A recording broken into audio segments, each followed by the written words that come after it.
Module John Madden in my, oh, there's the kayaks. There are three different big environmental outdoor education schools that do kayak training down here at the Playa La Bamba. And those kayaks that just went by, I bet they're on their way down to the beach.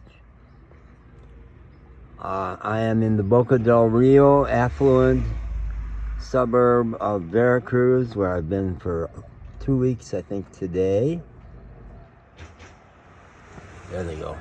They're going down to the beach with the kayaks. The school that I really like is called Conoce Veracruz, Encounter Veracruz. And instead of a real fancy Jeep like that pulling the kayaks, they have a 94 Volkswagen bus. And the seawall here is just jammed in the mornings with joggers and cyclists like that guy, and rollerbladers and runners. The cyclists and rollerbladers are extraordinarily skilled that they don't bump into walkers and runners, and they are really skilled. I have a commentary this morning about environmental trash in Mexico.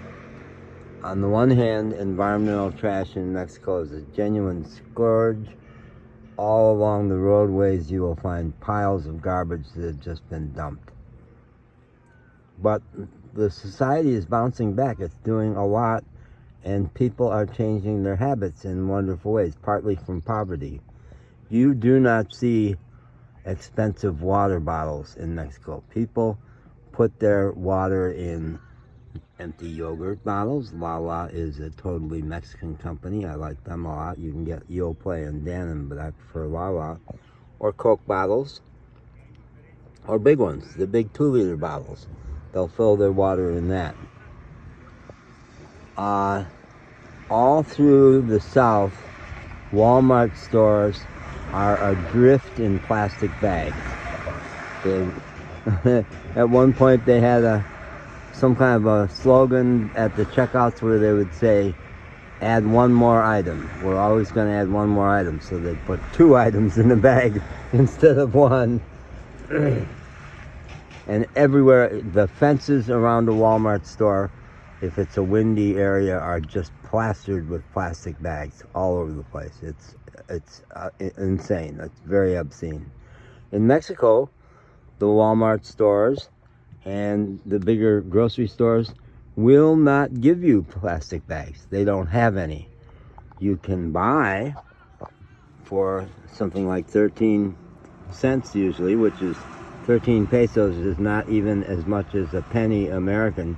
You can buy pretty decent, not super well made, but pretty decent reusable bags, often Disney themed. 13 cents. That's 13 pesos is less than a penny.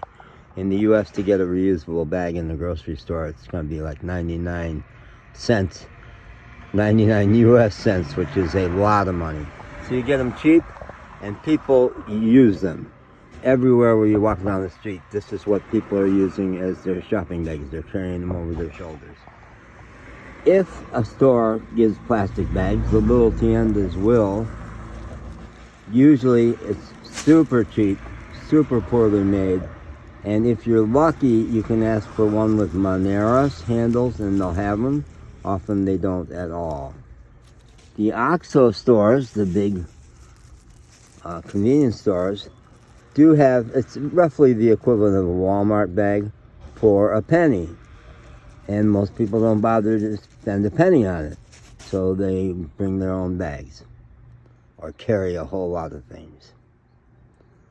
So that's a difference between the U.S. and Mexico, and things are getting better. And in big cities like Veracruz here or Victoria, garbage pickup is every day in all the neighborhoods.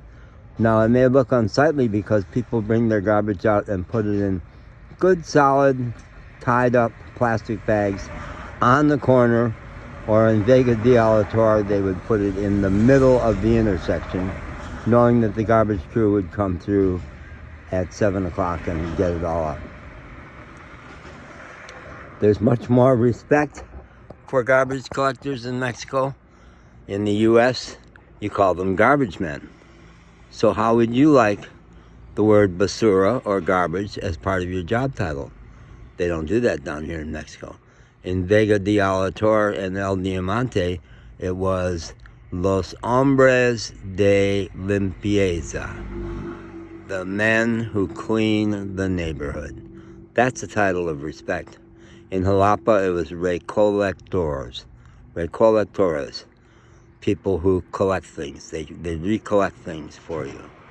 It's a sign of respect, and they're treated with respect, and they know it. They walk tall.